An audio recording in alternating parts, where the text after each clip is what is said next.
Vivek Ramaswamy, it's great to have you on with us. It's a true honor. And I just want to say before you say your piece that you're someone who, even before you got into politics, I watched you on Fox and on Gutfeld and all these types of things from Israel. So I grew up as a Hasidic boy from Brooklyn. So really? You've been, so you've been in a lot of ways someone who I've been watching in the last few years. And as someone who has been getting into business world and media world, all these types of things together, you're someone who, in a way, I've been looking up to in the past few years. That's an honor, man. That's very kind of you. I appreciate it. And so it's good to be on. And obviously a heck of a season right now ahead of the U.S. presidential election. But I'm glad we're able to find a few minutes. This is great. And what's happening here also, which has maybe to do with also the current administration's, failures. Let me just ask you very shortly where the U.S. election is right now, where you think we're going. And obviously, I don't think we can know who's going to win for sure, but the momentum seems to be with Trump right now. Yeah, I think that's accurate. I think if the election were held tomorrow, which is a big caveat, it's not being held tomorrow. But if the election were held tomorrow, I think Donald Trump would almost certainly come out on top. With the Senate candidates, those are the, Senate races across the country. It's a little less clear. I think Republicans are trailing Donald Trump, which is an interesting trend because in 2016, you saw the opposite. In polls, people would not say they're voting for Donald Trump, but they would say, oh, I'd vote for other Republicans. This time we're seeing the reverse is for many of these Senate candidates, we're actually seeing them trail Donald Trump. So it's a new dynamic we're not necessarily used to in the Trump era. But I do think that the signs point to right now, assuming nothing major changes, Donald Trump's going to win. And then I think that we have a good shot at control of the House and Senate as well. So we're talking from Israel, and I do apologize. Last night at exactly this time, we had sirens. So if I run out, everybody should know what's going on. Unbelievable. But I saw a few weeks ago you had, or maybe 2 weeks ago or so, a debate with John Bolton about America's foreign policy, and I found it fascinating. That's number one. But I guess my question is, he accused you of being an isolationist, basically. Yeah, it's dead wrong. So my question is, what exactly is America First? Because you just wrote a book, Truths, America First, all about America First. And what is America First foreign policy? Yeah, so the first thing I'll say is, part of the reason I wrote this book is that I think that sometimes we get too abstract in our discussions and we need to make things very practical. And so this book was the product of many of my learnings from the campaign trail. It's called Truths, the Future of America First. And what it explains is there are many different flavors of America First actually out there. And we ought to have healthy debate within our own movement for what that actually means. As it relates to the future of American foreign policy, I think we got to draw a distinction between reckless wars versus necessary wars, right? So a true interventionist at one end of the spectrum would say that, we need to meddle around in the world's affairs. I think those are lessons we learned from Iraq or from approaching Afghanistan in the wrong way. Those are what I would call reckless wars. And then at the other end of the spectrum, you got an isolationist that just says, we don't believe in wars. Okay, I'm sorry. Well, no one wants war, but sometimes that's a necessary choice that has to be made in order to secure peace in the longer run. So I look at this a little bit differently. I think the interventionists are dead wrong. I think the isolationists are also wrong.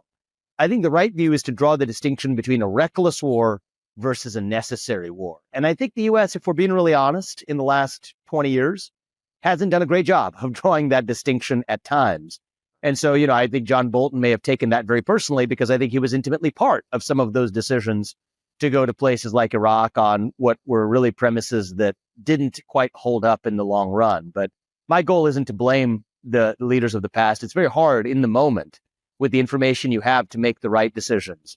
But what I do think we can do is to at least learn from some of the mistakes of the past to be able to make better decisions in the future. So that's more of a positive perspective of where I'm coming from. So when the October 7th happened here, I remember seeing maybe 2 or 3 weeks after you said you were at a conference, I think, of the Republican Jewish Committee or something, and you said that Israel should take out the leaders of Hamas and stick them on the border with their heads. What I said is Israel has the choice to do that, right? Israel has the choice to do that. And the big theme of my speech there was this, is that Israel gets to make those decisions, right? Yeah. Israel is a sovereign nation. October 7th of last year represented a violation of Israel's sovereignty in the most horrific, inhumane, cruel and disgusting, morally revolting manner imaginable. Okay. And against that backdrop, I do believe, and I'm pretty hard line on this, Israel gets to make the decisions of how to best respond to that without the UN or Europe, or for that matter, the US getting in the way of that decision. That's what I believe. In the same way, if that attack occurred on the US, on our own southern border, well, I don't want other countries restraining what we do. I think Israel gets to have, and as part of the US's job is to give them what I've called the diplomatic Iron Dome to be able to stand for Israel's own sovereignty. But I just want to take a big step back and also just look at instability around the world over the last 4 years, right? Because I think this is heading into the U.S. I'm looking at this, obviously, right, with everything going on in Israel, which I'm very respectful of. Looking at this where I'm sitting in the U.S., what's going on here is we have a historic election in the U.S. And I mean that not in some sort of, everybody says every election is historic. Okay, fine. But this time I really mean it in a literal sense it's historic, because the last time this happened was in 1888 in the U.S., where you got to compare two different administrations side by side. So that was where a president called Grover Cleveland defeated Harrison for the presidency. Grover Cleveland had been the president, then he wasn't the president, and then he was elected to be the president again, just like Donald Trump's situation now. That almost never happens in the U.S. because usually you're comparing one president's record versus another candidate's promises. Here, this time you get to compare the two records side by side. You had 4 years of Harris-Biden. You have 4 years of Donald Trump. So you take a look at, and we could look at domestic policy or foreign policy. We're talking about foreign policy. Let's start with that. In the 4 years under Trump, going into it, we were on the brink of potential real situation of concern with North Korea. Instead, de-escalated that, no conflicts in the Middle East of major import, took out ISIS, but then that ensured peace. You got the Abraham Accords securing potential lasting generational peace in the Middle East, no Russia-Ukraine war, no major threats in other parts of the world. Now you got 4 years of Biden. What do you have? A botched withdrawal from Afghanistan. And I do think that is, I think, a root cause of a lot of what's happened since then. People forget that there has to be that analysis of what came first. What was the root cause? And I don't come down on the side of saying that leaving Afghanistan was the wrong strategic decision, but it's about the execution of how you do it. Just think about this, where if you're just even asking a high school senior, even a high school freshman for that matter, do you want to take the military out first or do you want to take the military out last? They would say take the military out last so they could protect the civilians. They did the opposite. They took the military out first. You might ask them, do you think it makes sense to leave from a civilian Air Force base or from the military Air Force base first? Well, you might want to secure the civilian Air Force base, but then make sure you're leaving from the stronger position of the military Air Force base. They did the opposite. You might ask, does it make sense to leave during the winter or during a season that the Taliban literally calls fighting season? They chose to do it literally during fighting season. So in many ways, we sometimes make these foreign policy decisions, I think sometimes too ideological or philosophical. Let's make it very practical. The execution of that decision, not just the decision itself, but the execution of that withdrawal from Afghanistan, how botched that was, is ultimately what I think triggered a lot of turmoil on the global stage since then. We're talking Russia, Ukraine. We're talking October 7th. We're talking about increasing concerns in the Taiwan Strait. So that's, I mentioned the book only because I published it, and I think I want people to have a sense for where I'm coming from on many of these questions. Pragmatism is, I think, a big part of what we sometimes miss in the philosophical clouds. What actually is the pragmatic way of securing America's interests? And when we secure America's interests, we're securing our allies' interests. Yeah. Some of this just comes through raw execution. And I'm a businessman, and I think coming at the realm of politics as a businessman, and I think that's something that Donald Trump shares in common as well. I think that's something that we've sometimes missed in American politics for the last 20 years, which is why I think we need more outsiders running the show. Vivek, I have a question about the election and American Jews. We have a large American Jewish audience in our podcast. Even in Israel, a lot of American Jews like myself will go vote for this election. It's important to us. When I was in New York about 2-3 weeks ago, I saw a different city than I was used to. My aunt lives near NYU, and we were walking by, and there was these huge protests with Hamas flags and crazy people, like really disgusting signs. And I know that you went to the DNC at the time. You took in these people, you were trying to talk to them. And I guess my question is, you've been speaking for a number of years about this woke mind virus, like Elon Musk likes to call it. And it seems to me that America's young generation is being taken over by it. And that is like sort of the base of the Democrat Party, where when Joe Biden says the protesters have a point in the DNC convention, that's who he's talking to. So let me say a few words about this, because I think, with all due respect, this is easy to say now. It was not as easy to say 3 or 4 years ago, in the aftermath of the George Floyd death in 2020 during COVID, when I wrote my book. And I'm not saying this to pat myself on the back. I'm saying this for all of us to collectively learn. In 2020, when I wrote the book Woke Inc., which is criticizing the rise of a lot of this woke culture, this is considered a very controversial position. And in my book, I think it's in chapter 13 of Woke Inc., right? People can look this up. I talked about, Ben and Jerry's. I made a joke about Ben and Jerry's, the ice cream chain at the time. We have a moral hunger, is what I argued in that. Yes. Young people in particular have a hunger for purpose and meaning. And you're not going to satisfy that by going to Ben and Jerry's and ordering a cup of ice cream with some anti-Semitic sprinkles on top. I made this argument at the time, okay? But at the time that I was making this argument against broad wokeism, that was considered to be a position that some people would even call, well, if you're against anti-racism, that means you are racist. And even, if I may say so, many American Jews on the left were critical of my position. And even American Jews who weren't on the left, but who were in the center, would say things like, and I don't want to name names, but even very prominent people, well, that's a little bit too controversial. And I think that you got to tone that down a little bit. So that was coming from a lot of the left, but even among centrist American Jews, I remember having good debates with them, but they were a little bit reluctant to touch the rise of the woke issue back then. I predicted at the time, you see where this road leads. It ultimately, if you believe in intersectionality, it's not going to be good for American Jews either. It's going to be actually bad for the rise of historical trends like anti-Semitism. Well, now roll the ball forward 4 years later, where do we get? It's exactly where that road ends. A lot of the anti-Semitism and I would say anti-Semitic tendencies that we're seeing are just downstream of that woke ideological worldview that says our entire relationship with one another is based on invisible power relationships between the oppressors and the oppressed and so on. And so, again, I say this because it's easy to say the easy thing now. Now we can all lambast wokeness and say, how bad was this and how do we fix it? Well, in order to be able to fix it, we understand how we got to where we are. It was a culture of bowing down to that religion. And if you bow down for that long, eventually it will eat its own. And that's exactly what happened here. And so what do we do with that? Where does that leave us with respect to the solution? Well, now, I think the way we're going to defeat this mind virus is not by using woke methods back against the woke. Okay. So that again raises some, uncomfortable debates around how do we think about protecting free speech. I actually come down on the side. I'm personally a free speech absolutist. So my view is, even if you're going to say death to America, or even as ugly as burning the American flag or death to Israel or whatever it is, ugly stuff, if it's an opinion and it's expressed peacefully, you get to express that opinion in America. That's what makes America great. But that's not the same as blockading somebody from going to a classroom or, God forbid, threatening or executing violence upon somebody. That's not speech. That's not the expression of an opinion. That's a violent action.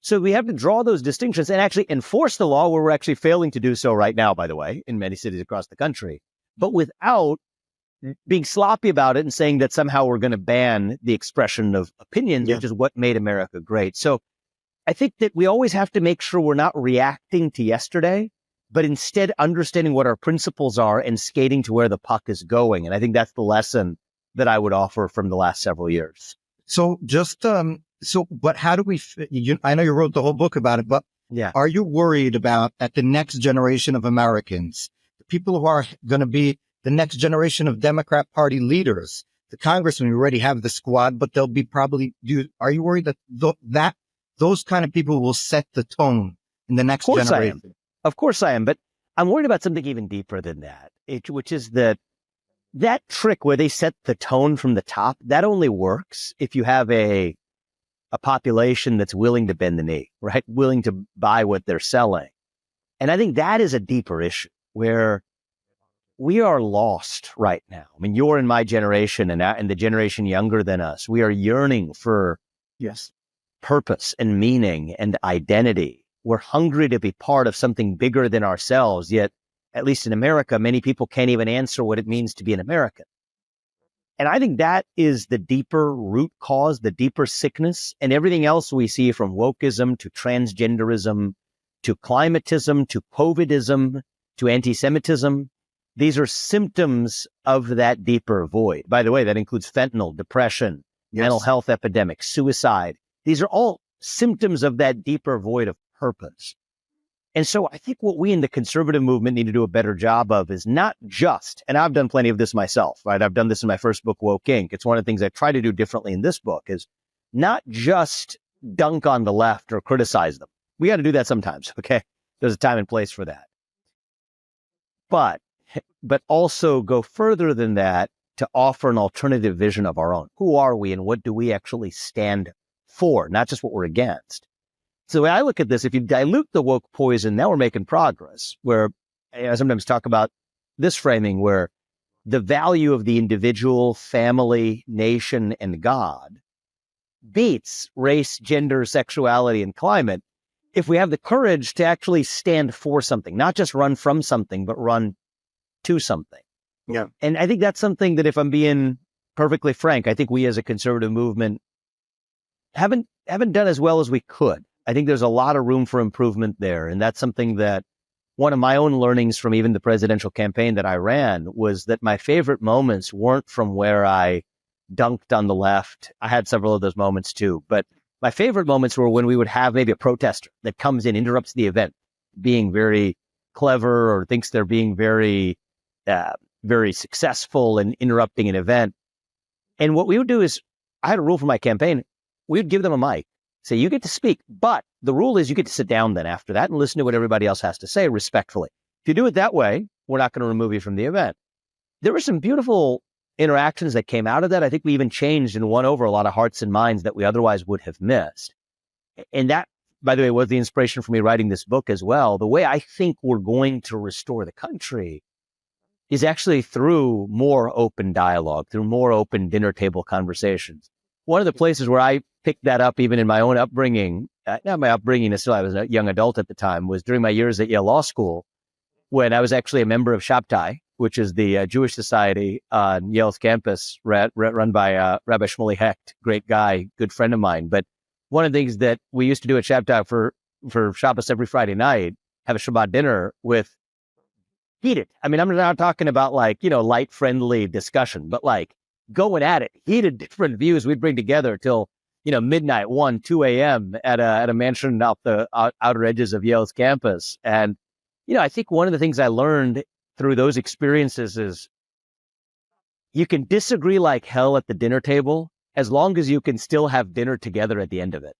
And if you're doing that, that's what made America truly great the first time around.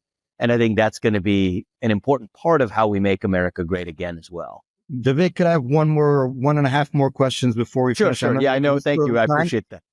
Well, one thing that I really wanted to get your point of view is that I don't think I've ever seen a gender gap in America so wide in terms of men going to the right and women going, at least in the polls, to the left. What is going on with young men, even minorities, Black young men? We saw former President Obama admonishing them for daring not to vote in his party. We saw, all these other Democrats coming out and saying, how dare these young Black Americans vote for Donald Trump? What is happening? Yeah, so I think that even President Obama's admonitions, I think, are going to backfire, actually, because the basic reason why many men feel this way is for a long time, especially to young men, we've been preaching to them, our society has been about toxic masculinity or whatever. The message to men has effectively been, shut up, sit down, do as you're told. And we're sick and tired of that. I think many young people especially young men, are sick and tired of that too. And so if you have Barack Obama, they trot out to say to those young men, do as you're told. They're going to actually have the opposite reaction, I think. So I hope that gender gap closes. I do think it's part of a generational mistake we've made over the last decade to teach boys in particular to apologize for masculinity. I mean, there are obviously innate differences in how men and women and boys and girls are biologically hardwired. And that's okay. It's a beautiful thing. Not only is it okay, it's a beautiful thing. It's what makes, true human diversity possible. It's just what's wired into our native state of being and allow us to coexist and bring the best out of one another. That's human flourishing. But the contrary view is to say that no, the male side of that is something that you have to apologize for. And I think what we're seeing in part is a rebellion to that, to say that, you know what, I'm me and I don't have to apologize for that. I got to be proud of that. And that's who I am. And that's a beautiful thing for us to be able to celebrate. I'm not riding some tectonic plate of group identity. And if you tell me that my race or my gender causes me to have to vote a particular way, no, I'm sorry. You're not going to use my genetics to tell me that you're going to predict something about the, content of my character from the color of my skin. That's anti-American. So I think we're seeing a backlash to that woke attitude for the last 10 years. I think that if you roll this forward another 10 years, I think that's going to close. So I do think that this is going to be a temporary trend that's a little bit of a backlash to a lot of the suppressive, woke, anti-American attitudes we've seen over the last 10 years. But I'm hopeful that's going to be a passing storm that's mostly behind us. Last question before we let you go. You were talking also for an economic paper. So one of the things that Trump's economy, I think, by all measures, was better for the average American.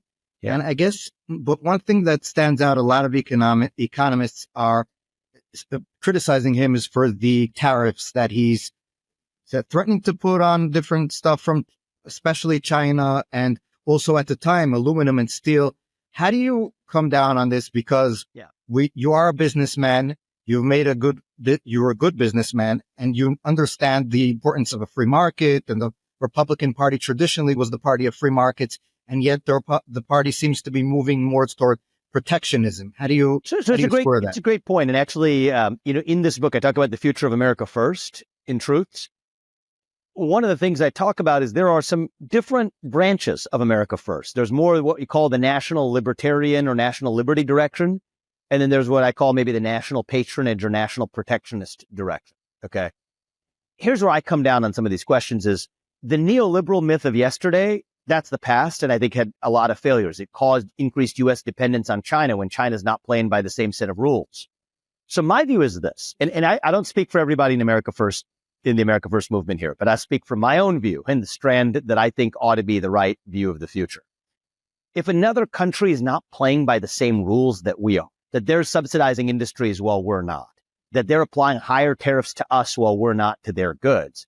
No, we have to be able to play by the same playing field, and the use of the threat of a tariff to potentially get rid of those restrictions in both directions, I think that makes sense because it's not really free market capitalism if we're just doing it on our side, but they're not really doing it on their side. Okay. That's what mostly we had with China, where the government was using capitalism in air quotes. I use that in air quotes to advance political ends, to say companies could not do business in China if they criticize the CCP, but they can if they criticize the US. The companies can't apply emissions caps to Chinese companies, but they get the red carpet if they apply those same emissions caps to US companies. That's not capitalism. That's mercantilism, right? Same thing with respect to tariffs on our goods going there without us applying tariffs in return. That's not really capitalism. That's just something else. But that's different from saying that our job is to somehow shield American workers and manufacturers from the effects of foreign price competition. No, I don't think that's the right way forward either. So that's where I come down, which is different than the 1990s neoliberalism, but is also different from the protectionist worldview that some on the right, I think, increasingly embrace.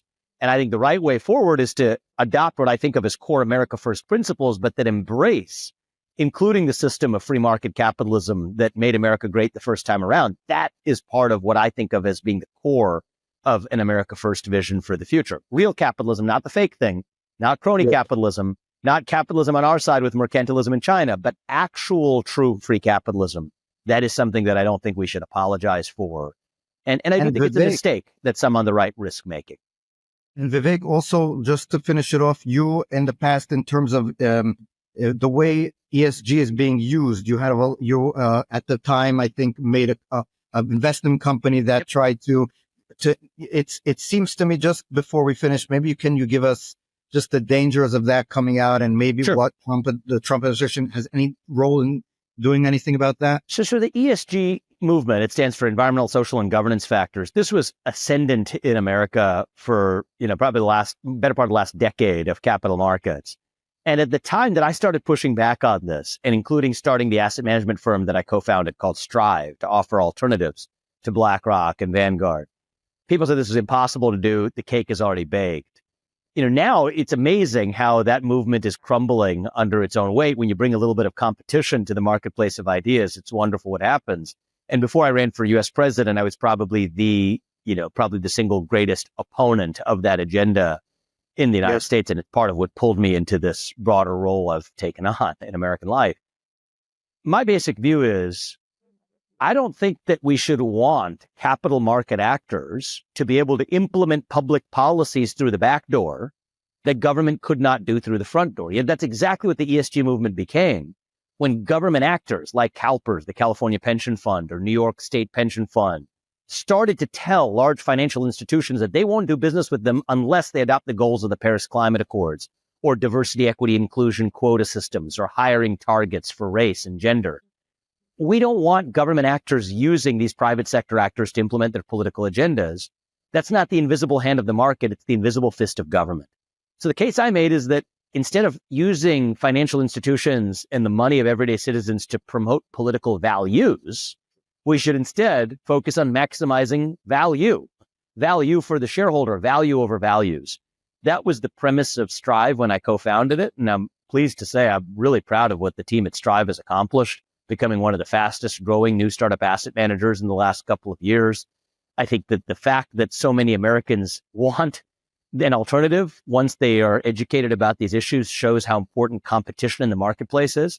And some of these issues aren't going to just be solved by government. And that's why, as a businessman, I believe a lot of this does need to be solved through private sector action as well, which is a big part of where I've had an impact in my own journey, is not just through politics, but through hopefully success in business and entrepreneurship and competition in the market, writing books, changing our culture through philanthropy.